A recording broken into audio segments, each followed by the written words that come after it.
Hello and welcome. You are listening to the Investor Lab, the auditory epicenter for passionate people seeking a life of freedom, choice, and abundance. My name is Goose. My name is Gabby. And I didn't stuff it up that time. You didn't. You did really well. Good job. We've only been doing this for 2 years. Well, on today's show, we did a bit of a property market update. We did. Yeah, it's not one of our usual go-tos because we're a little bit more strategic most of the time. But some really interesting stats over the last 12 months that we wanted to share. Yeah, it's really interesting to see how different parts of the property market have performed very differently, and how you can read current and historical data to get a better sense of what's happening now. But just a reminder as well that like past performance is not an indicator of future performance. It sounds like a kind of trite aphorism, but it is absolutely true. What you want to try and work out is where a market's going before they get there. But we looked at some very interesting things. We looked at what's happening in the regions, what's happening in the capitals. We compared the different regional areas against each other and themselves, and also the same with capital cities. We even talked a little bit about the changes in rents in the different areas and stuff. And I think you're going to be very surprised by some of the stuff that you hear and which markets have been performing better than others, etc. So yeah, I actually thought it was quite fun, Gabby. Yeah, we touch on units and houses as well, and how that's changing over time, and how it's probably going to affect how people think about property and investing moving forward. So indeed, super interesting. Super interesting. Well, on that note, let's jump right on into it. We won't keep you waiting. I hope you enjoy it, and yeah, make sure you like, rate, review, share, send this to a family member, friend, or loved one, and we'll see you on the inside.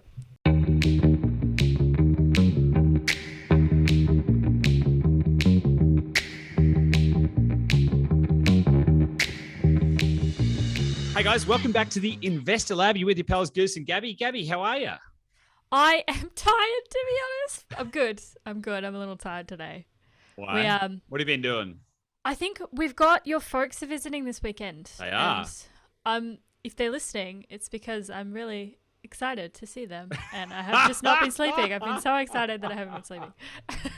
Well, thankfully, I am excited to see them, but not correlated. No correlation, no causation. Just excited to see them. Well, it's been a big year, right? It's been a big year, not just for Dashdot. It's been a big year for property. You know, there's been a lot going on this year, and I think it's really interesting as well. Like just kind of giving it some context. You know, around about nearly 2 years ago is when the whole kind of COVID situation happened, and all of this kind of stuff. And so the last couple of years have been pretty full on. You know, we had a huge amount of changes in our lives. Everyone did in 2020. And then we had, you know, like this kind of rebounding economy where we had this V-shaped recovery, and it was like, wow, the economy crashed, and then the economy boomed, and then Delta hit, and everyone went back into lockdown, and the economy crashed again, and now it's set to take off. And so it's been a real roller coaster, emotionally, spiritually, financially, physically. You know, the amount of people that I know that have like put on loads of weight in the last couple of years and stuff like that, or that just values have changed, or priorities have changed, or situations have changed. People have moved to different places. People have started different jobs. There's the whole, you know, they're talking about the great resignation, which is because people have over the last couple of years have started to realize, actually, what do I want to do with my life? And is this really it? And a lot of people are actually leaving their jobs and going and doing other stuff. So to say that the last couple of years has been tumultuous is probably an understatement. So I think that as you get towards the end of this year, Gabby, I think it's fair enough. I just think it's fair enough to feel a little bit fatigued. A little bit of a nap, yeah. And I think, like we were talking about this the other day, where you do kind of forget, like 2 years is a substantial amount of time, and it kind of feels like it has kind of become a new normal now. You know, this mid towards the end / post-pandemic world. But like 2 years, so 2 years ago, this just sounds like basic math. 2 years ago, I was 2 years younger than I am now. Hang on a second. What? Hang on a second. Are you a professional investor? Math. Math. I do math. So just so I've got that right. 2 years ago, you were 2 years younger. Come on, let me alone. Yes, my point is, 2 years of a human being has a lot of change. Like you can experience a lot of growth, and you're a different person in those 2 years. And I think, it has been 2 years of these roller coaster times and these really high anxiety, high uncertainty times. And a lot of growth, I think, has happened in a lot of people, right? In a lot of like adapting to new things and figuring out what their actual values are and where they want to spend, the next 20 years of their life. There's been a real like realignment as well. So yeah, totally. Just thinking about it as well. This podcast has mostly just been in that kind of 2-year period. Basically a COVID podcast. We started it in December 2019. So only a couple of months before everything started. Yeah, it's very wild. Wow. Interesting, huh? Wow. So a lot's been going on in life generally. Gabby's ready for a nap. But the property market has also... I'll have coffee instead. I'm good. Yeah, exactly.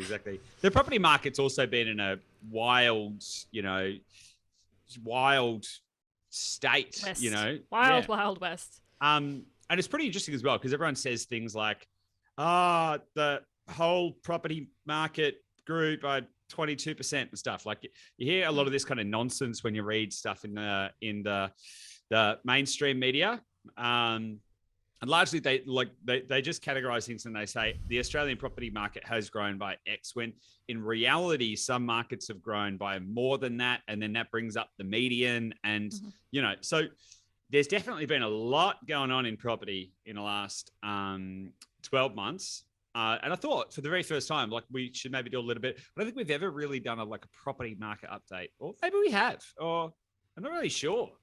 Actually, I think maybe like at the start of the podcast, so nearly 2 years ago. Well, there you go. Maybe we'll start doing a Stuff's happened since then, guys. Totally.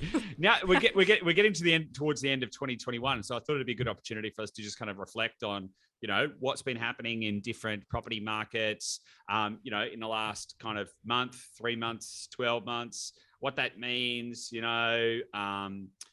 just kind of dig into some of that kind of stuff. Because I think it is pretty interesting once you start looking at some of the numbers and some of the different rates that the different markets are moving, because it's not as straightforward as people think. Like people generally think, oh, the housing market has gone up or the housing market has gone down. And it's literally not that at all. There's 15,264 suburbs in Australia. As people have probably heard us say before, they are all independent markets, and in fact there's sub markets within those markets. So even in a suburb, a suburb is one statistical area, but you can go down to a smaller statistical area, an SA1. So you have sub markets in a typical suburb. You might have 4 sub markets. It's really interesting, right? You have different streets within those sub markets, and exactly, so many different fractals. Exactly. So it's pretty interesting to I think these kind of conversations can be useful to help people to kind of recalibrate their thinking a little bit around what's happening in the market. And if you're listening to this, not watching this, I'm putting that in air quotations, the market. So why don't we dig into some of that, Gabby? And I know, awesome. And I know that you're way less into like property market stats and stuff than I. So why don't you kind of take on a bit of a role of an innocent bystander, the protagonist, going, what does this even mean? And tell me what's going on. Okay. No, like seriously, because again, like if you take the angle of like not paying attention to the news every single day, right? Which is honestly my point. I don't pay attention every single day to what is happening. I think that's not the best way to spend your time. But yeah, you do generally hear the market, quote unquote, booming, right? Crazy 12 months, crazy last quarter, still crazy coming into December. What does that actually look like in terms of like growth numbers? Yeah, well, it's a really good question, right? And so I think it's worth breaking it down into a few different sections, right? So there's the Australian-wide market, right, which is how has all property in Australia performed on an aggregated average basis, right? So you can categorize it like that. And then there's the combined regionals, then there's combined capitals, and then we can go into like regional specific areas and capital specific areas. So we can kind of start super macro and then get a little bit more granular. How does that sound? Yep. Sweet. Let's go macro. Okay, awesome. So in the past month, Australia-wide, the property market generally, right? And again, that's the most inaccurate way because all the markets move differently. But if you aggregate everything, right, look at the average, the median across everything. In the past month, the Australian property market or residential property prices, more so when we're talking about these changes, we're talking about changes in dwelling values, right? So basically, changes in median sales price. So Australia-wide in the past month, it's and this is as at 30th of November. So it depends on when you're listening to this, but this is using data at the end of November. So the Australian property market has grown by 1.3%. In the last 3 months, it's grown by 4.4%. And in the last 12 months, it's grown by 22.2%, right? So that's nationwide. But here's where it starts to get a little more interesting. Because if you look at regionals versus capitals, it's a very different story. So in the last month, the combined regionals so the regional areas of all the states has grown by 2.2% versus the combined capital cities have only grown by 1.1%, right? So regional areas have had double the amount of growth in the last month than the capital city markets nationwide, which I think is pretty interesting. What do you think? Yeah, which I guess would largely be, a lot of the information that you talk about, and I know that we've had Terry Ryder on here quite a few times. Yeah, bloody Tezza, the legend. But the exodus to affordability and lifestyle, right? So largely, I would imagine regionals have experienced a lot of benefit from these kind of pandemic times where people want to transition out of capital cities and more set up in locations that are better suited to their lifestyle and how they want to set themselves up for like the next 20 years, right? Yeah, totally. There's a huge amount of reasons for it, and we don't need to go into the whole massively into that. But and so we've done loads of episodes on what's going on in the regions, and fundamentally, I think that's going to be the biggest for the next probably 5 years or so. I think the regionals are going to outperform capitals generally speaking over the next 5 years. Then there'll probably be a cyclical realignment. People it happens time and again. It's happened before loads of times, right? We just happen to be in this phase of the cycle where people are moving into other parts of the country for a variety of different reasons. There's always different reasons, same trends. And also, like we did the episode 7 Reasons Why You Shouldn't Buy an Investment Property Right Now that I did with Bushy. In that particular episode, I actually really dug into the capitals versus regionals discussion. And honestly, regionals outperform capitals most of the time. It's like one of those hidden truths, or that in the property market. But regardless, let's get back to the stats. So in the last month, combined regionals have outperformed combined capital cities by double, so 2.2% versus 1.1%. Interestingly, though, if you look at it even across the last 12 months, because it's last month, you could easily just say that's a statistical anomaly. It's not statistically significant. But over the last 12 months, the combined regionals have achieved 25.2% capital growth versus the combined capitals 21.3% capital growth, right? So nationally in the last 12 months, 22.2, combined regionals in the last 12 months, 25.2, and combined capitals in the last 12 months, 21.3. So most of the growth has been happening in regional areas. And yes, that is all the stuff we've talked about before, exodus to affordability, fleeing lockdowns, like doing all of this kind of stuff. And I believe it's going to be a sustained trend as well. But I think it's pretty striking when you really, extrapolate that out over a 12-month period. Yeah, I think, and that episode you did with Bushies was really awesome, just to dig into the regional versus capitals, because I think a lot of people do, take aside kind of the last 12 to 18 months in terms of people's perception of the utility of living in capital cities, right? Where people might naturally think, well, that makes sense. But I think long-term as well, really digging into people's assumptions that you need to invest in a capital city, and that's going to be the best long-term performer. And so I think if you guys haven't listened to that podcast, go back and check it out, because it's got some good nuggets in there. But yeah, just the regionals, I think that makes sense. Yeah, totally. And it's really interesting though, because obviously not all regions are equal and not all capitals are equal. So we can kind of dig into some of that stuff too. So what we've covered is Australia and the combined regions, combined capitals over the last month, 3 months and 12 months. So let's dig into which have been the best performers in the regional areas over the last month, and we'll do month and 12 months because they're probably the most pragmatic. So regional Tasmania has been the best performer in the last month at 2.5% in the last month, which is pretty awesome. And over the year, it has actually been the best performer as well. So it's been 29.8% growth in the last 12 months in regional New South Wales. Wow.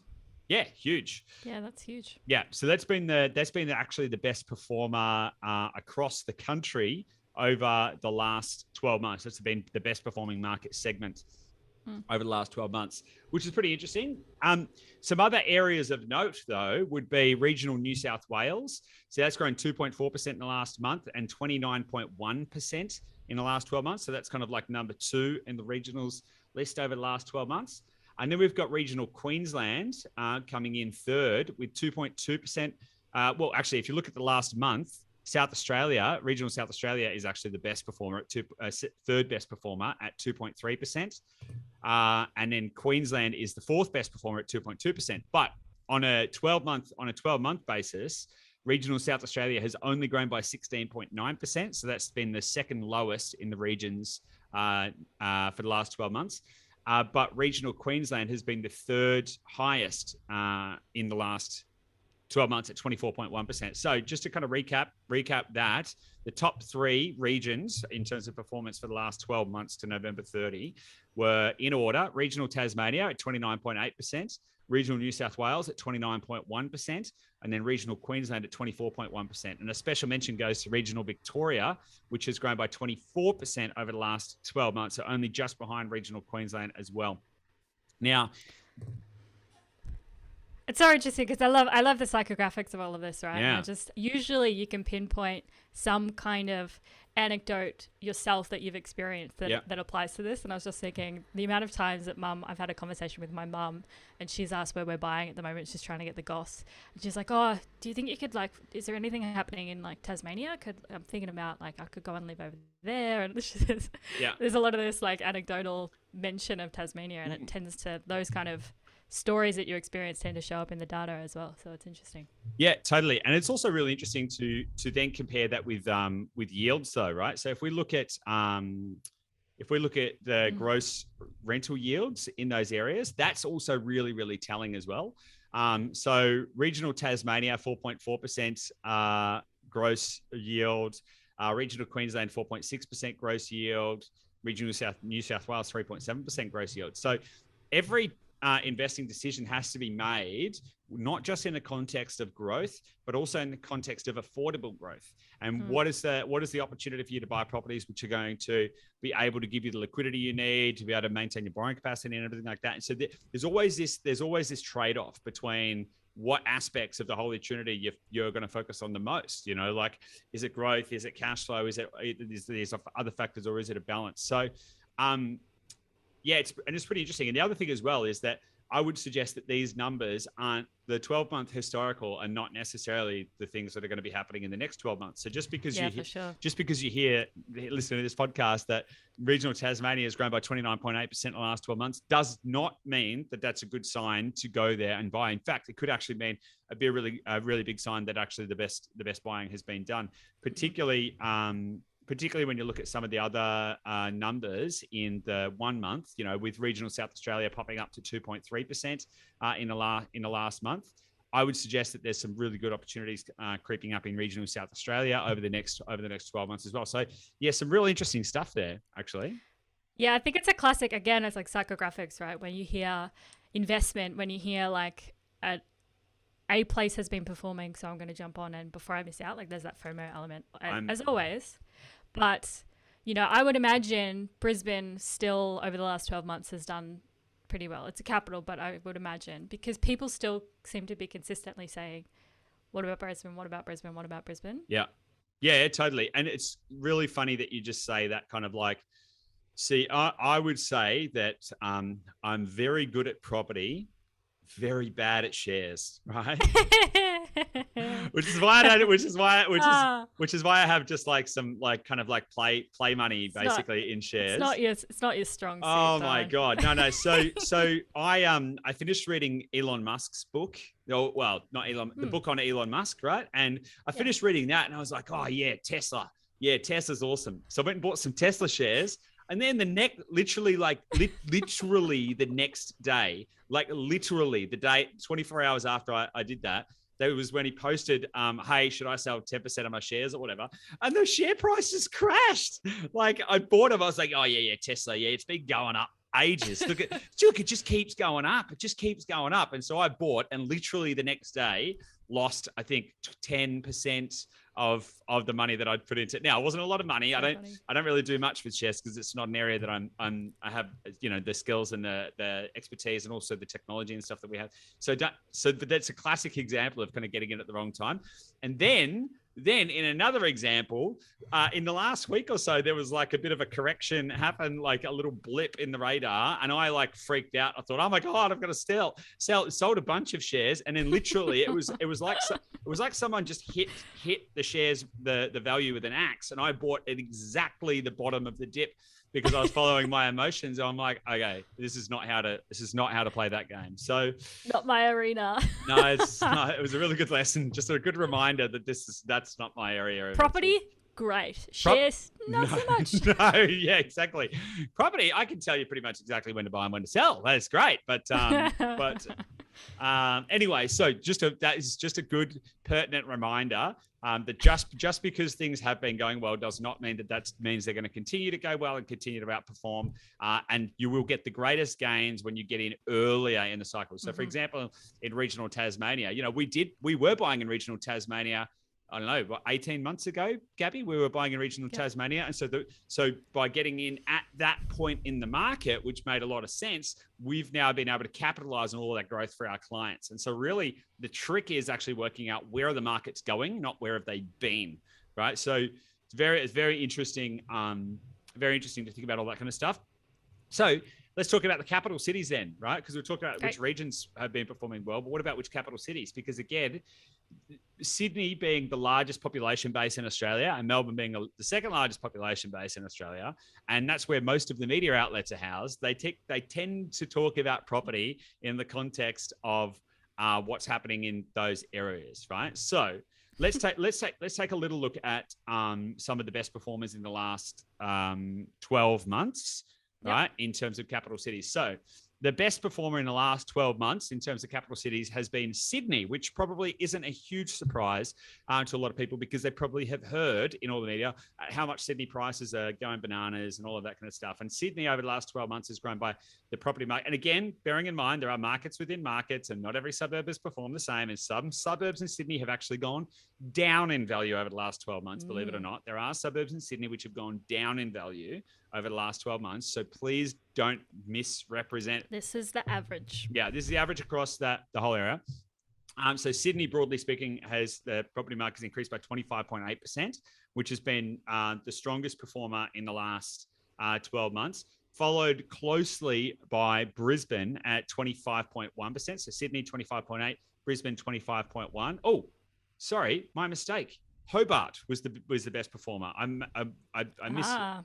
Hobart was the best performer in the last 12 months at 27.7%. So Hobart at 27.7, then Sydney at 25.8, and then Brisbane at 25.1, followed closely behind by Canberra at 24.5. So Hobart was actually the biggest performer in the last 12 months. But I would actually argue that a lot of that has been earlier in the last 12 months. Because they were experiencing a lot of growth, and I feel like that's kind of tapered out a little bit, particularly when you look at some of the other areas which have been performing really, really well in the last month, right? So if you look at the last month stats, so Canberra's at 1.1%, Darwin is at negative 0.4% in the last month, which is really interesting because over the last 12 months, they're up 16.7. Because what happened, there was a couple of quarters there where Darwin was the outperformer and was the highest growth market in the country. But it's just so volatile that it's now come crashing back down and it's all over the place. It's all over the shop. Again, I'm thinking about a handful of people I know that moved to Darwin like earlier this year. So it's, psychographics. Exactly. Exactly. Your catchphrase for this episode, Psychographics. Yes. Yeah. And if you're interested to know more about psychographics, then I encourage you to go back and check out our episode, Psychographics versus Demographics, because that is a thrilling conversation. And one of my favorites. It's actually one of my favorites too. So I encourage you to go back and check that one out. It's you and I, so it's a little bit but I think the topic, I think the topic and the thinking behind it is pretty robust. So I'll stand by that. So Canberra is up by 1.1% in the last month. Darwin's down by 0.4%. Hobart's up by 1.1%. Perth is up by 0.2%, 14.5% for the year. Adelaide is up 2.5% versus 21.4% in the last 12 months. Now, this is where it's interesting, right? Because keep an eye on this. So far, Adelaide is the highest that we've read so far, in the last month. So Adelaide's on a bit of an upswing. Brisbane is on a 2.9% for the last month. So the best performers in the last month have been Adelaide at 2.5% and Brisbane at 2.9%. The next best behind them is Canberra and Hobart, and they are a long way behind at 1.1% each, right? So in the last month, massively outperforming the other cities is Adelaide and Brisbane at 2.5 and 2.9% respectively over Canberra and Hobart at 1.1% each, right? And that is way ahead of Melbourne at 0.6% and Sydney at 0.9%. So I would suggest that's a little more telling. And in fact, if we get let's dig into this a little further, because 12 months is a long time in property, right? So in the last 3 months, Canberra 5%, Darwin 0.2%, Hobart 5.5%. So Canberra and Hobart in the last month, 1.1. Canberra and Hobart in the last 3 months, 5 and 5.5% respectively. So fairly close, fairly neck and neck. And both of those cities respectively, 24.5 and 27.7 respectively over the last 12 months. So fairly similar markets, I would argue. Perth in the last 3 months, 0.4%. Adelaide, 6.5%. Brisbane, 7.4%. Now, that is pretty interesting when you consider how they performed over the year, 21.4 and 25.1 respectively, versus places like Hobart and places like Sydney, which outperformed, and places like Canberra, which outperformed those markets. So I would argue that that's a pretty good sign that both Adelaide and Brisbane are coming through and probably coming a little stronger towards this end of the cycle. Versus Melbourne in the last 3 months, 2.4%, and Sydney in the last 3 months, 4.3%. So Melbourne, surprisingly, only given how much people talk about property prices in the capitals and stuff like that, has only grown by 16.3%, less than Darwin. So Darwin grew by 16.7% in the last 12 months, and Melbourne grew by 16.3% in the last 12 months. So Melbourne has underperformed Darwin over the last 12 months, which is really interesting and probably not something a lot of Melbourne people want to hear. No, for sure. I'm just thinking about that. Like, it's a huge drop off for Darwin, isn't it? Like, if it's nearly 17% the last 12 months, but then the last 3 months, it's barely any growth, right? Well, it's basically dropped to zero. Yeah, but yeah, exactly. And then in the last month, it's less. It's gone backwards. So really, really, really fascinating stuff. And actually, one of the things we're developing with our team of data scientists is a suburb volatility index. So you can do so that we can look at what the risk-adjusted return probability profile is of any location, because if you've got an area which might grow quickly, but it also might be quite volatile, you've got to be able to factor that in as well. But I would argue that Sydney is not just on a slowdown, but it could be on a way down. Like I think that the Sydney market is going to have some kind of structural issues over the next little bit, where there's going to be some kind of recorrections and recalibrations of pricing over the next 12 months. Even though it has performed well in the last 12 months, I think that's not necessarily telling of what's going to keep continuing to happen over the next 12 months. Why do you think that's going to happen in Sydney? It's a great, very high level. It's a very great question because of the lack of underlying drivers, basically. So Sydney might be a nice place to live, sure. But most of the reason people live in Sydney is basically due to the utility of it. They need to live closer to work. Professional. Totally. But people don't really need to do that anymore. We don't have a lot of migration. Most of the public and private spending on jobs and business and everything like that is actually being pushed out to the regionals anyway, because it's cheaper, and also because it's decentralization of the economy. And so there are less people who have to work in the city, and then the opportunities are being created elsewhere. So even if immigration opens up and they pump another 200,000 people in here over the next couple of months, which they're talking about doing, I think a lot of those jobs are going to go out to the regions anyway. I don't think there's a lot. It's a bit of a leaky bucket at the moment, and there's not a lot to hold people here.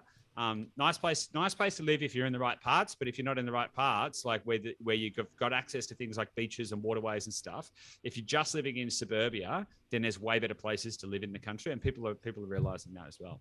So yeah, so pretty interesting diversification. It shows that there's definitely multiple speeds to the different markets that we're looking at, and there's also been a really big shift in the house versus units market as well. Yeah, which I guess we don't really touch on very much, because we're like houses, buy land basically wherever you can. But what trend is happening? Are people more interested in units last year? Well, so houses, most people would know, but just in case you don't, just in case you're not aware, houses generally outperform units for property prices. And the reason for that is land scarcity, because you can build more apartments, you can go up further. So they have the ability to oversupply that market much easier, which creates greater volatility because there's more liquidity and all of that kind of stuff in the market, right? So that's the challenge, and there's been lots of markets, Brisbane, Melbourne, loads of markets where units have been oversupplied. In fact, one of our clients recently, I had a conversation with him because he has a unit in Brisbane that he's living in, or him and his partner are living in, and they bought the apartments, I don't know, for a few years ago. Now Brisbane is obviously performing quite strongly, and they thought, Yahoo, look at this. Let's get our apartment revalued, and it was actually worth the same or less than what they paid for it like 5 years prior. Yeah, really super not cool. So you got to be really careful.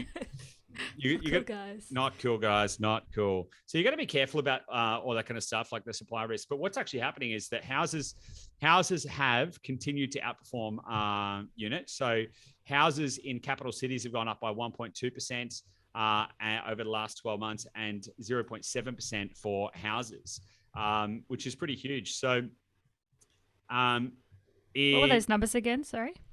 So houses have outperformed units. Capital city, so housing index for capital cities.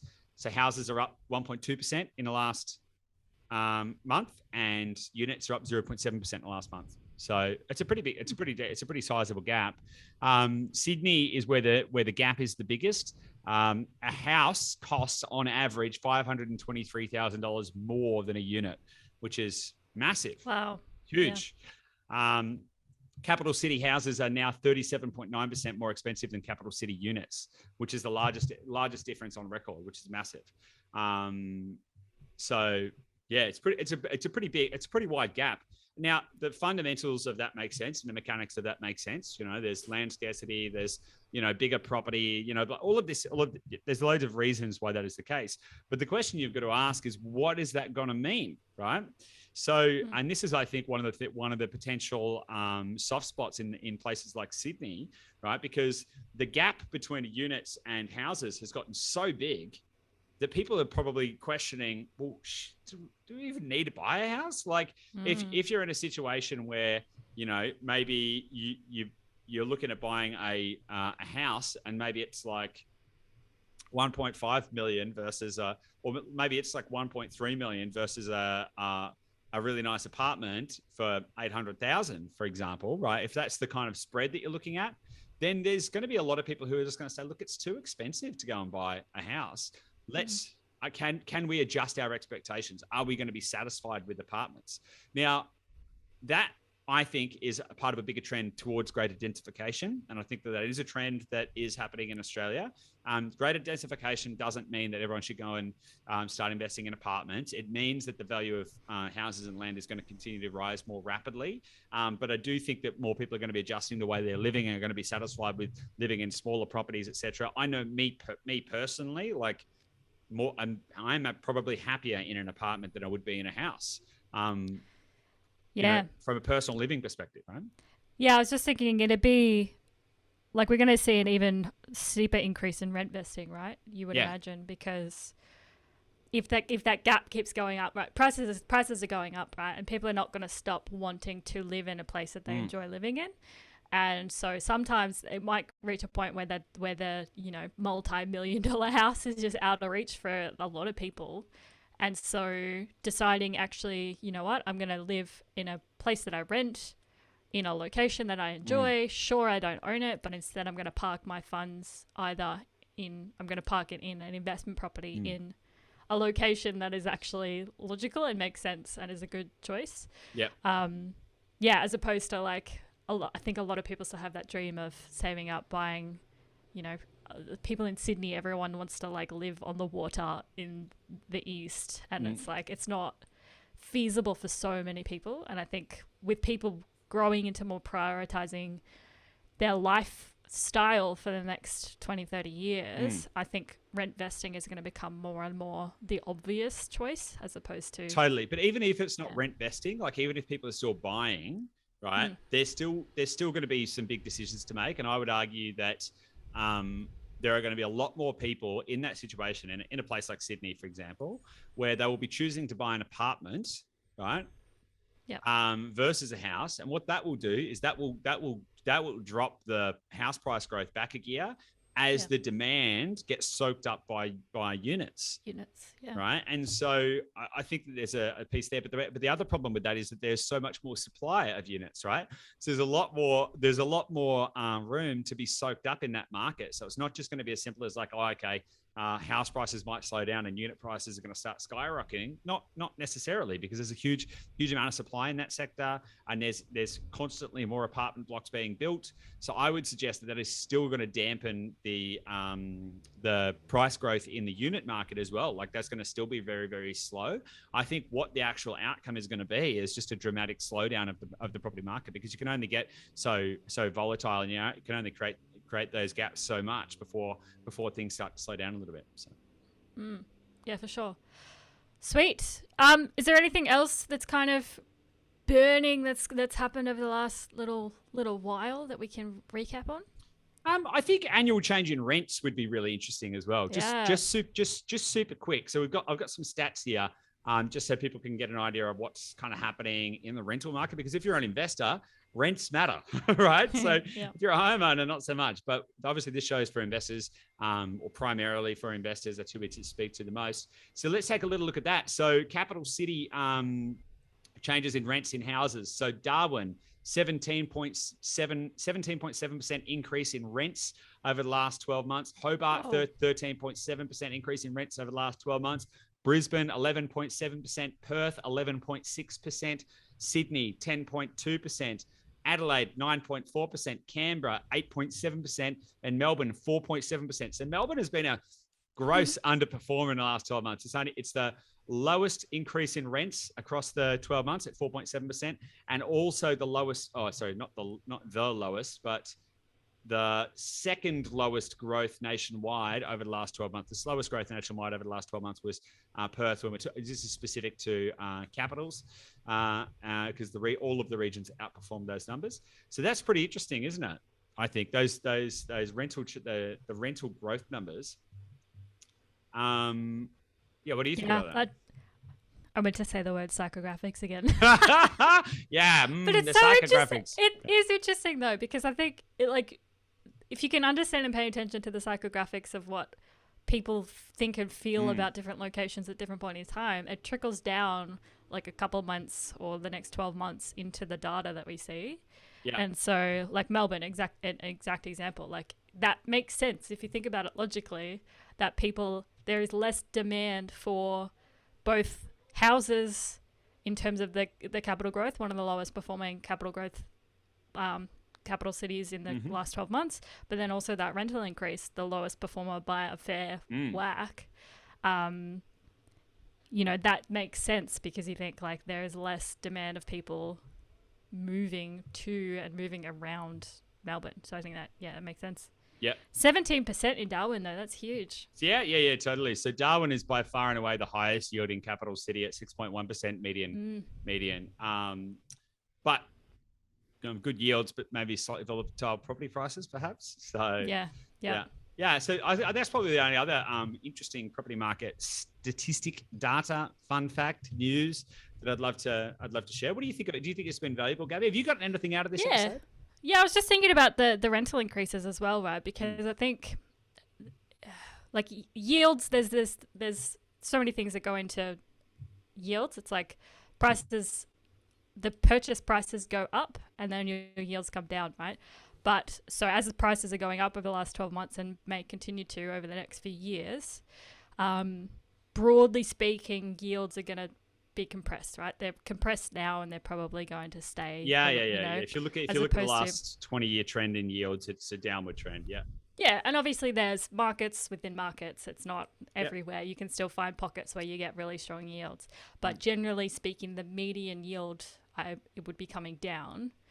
But the rent is still increasing. Yeah. So there's still, the top line, the value of the asset is increasing. The yield is coming down because of that, because the yield isn't keeping up with the same growth rate. So, but the rent is still going up. So the yields might look worse. But if you can buy a property, you capture that at a moment in time, right? So the price is, so you might buy a property for $500,000. The price is going to continue to go up, Yahoo, but so's the rent, right? So your personal yield is going to be different to the market yield, right? And that's I think that's one of the biggest secrets that people forget. They're like, oh, hang on a second, my yield is actually going to change on this property over time. So you could buy a 6% yielding property today, and it could be an 8 or a 9% yielding property in 3 or 4 years. Like obviously depending on your yield is only likely to get better over time. Yeah, exactly. And in fact, a lot of the places that we've been buying properties, they've seen sort of 15% rental increases in the last 12 months as well. So it is a case of markets within markets. And when you look at the capital city yields at the moment, combined capital is about 3.3%. Sorry, and the combined regional is 4.2%. Right, which is pretty significant. So over 30% higher in the regions. And the national average yield at the moment is 3.2%. Now, bearing in mind that, we don't really buy properties less than like 5.5%, maybe 5% at a squeeze sort of thing. We're still able to get yields that are way above even the combined regional average for our clients as well as getting a huge amount of growth. So I think it's a lot of good news stories in there as well. Awesome. Cool, Gabby. Well, this was fun. Maybe we should do this like quarterly or something. Bish, bash, bosh, numbers, stats. Away you go. Indeed. I'm speaking like your dad already. I'm getting prepared.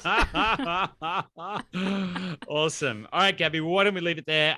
Guys, if you're listening to this and you've enjoyed this kind of a discussion, please let us know by sending us an email to hello@dashdot.com.au. And if you want help to navigate the property market, if you want to be able to cut through the noise, find the markets before they grow, so you can get the benefit of all of the growth and also get up to an average of 71% higher yields and an average of 150% more growth, then I encourage you to book a call. So just head to www.dashdot.com.au/discovery. So dashdot.com.au/discovery. Book in a call, have a chat. It's free. Get to know us. We'll get to know you. And if it feels like a good fit, we'll help you crush it and build a scalable, profitable property portfolio so you can achieve your goals faster and live a life by design. That's what it's all about. And on that note, let's wrap it up. See you guys on the next episode. Bye.